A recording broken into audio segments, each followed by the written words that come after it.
Hey, this is Mark again. This is going to be a real quick video. Just want to give you an update on my lettuce. This is pretty cool.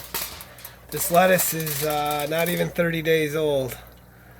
I'm about ready to start cutting it and making a salad out of it. I'm pretty excited to see how it tastes. And then I got some more seedlings going. My schedule's a little off. I should have already had like other plants that are adolescent or 10 days old and in sequence so that I never have to worry about lettuce again, as my son would say, infinite lettuce. I just put some little patio tomatoes in here and they're all coming right up. Same thing, just put seeds right in the rocks, right in the hydrogen, and it's already starting to sprout. So this system is really working well. It's small, that's the only real negative side of this, but I added a third light in the middle for seedlings and stuff. But yeah, that's it. Time to pick out some salad dressing. Bye.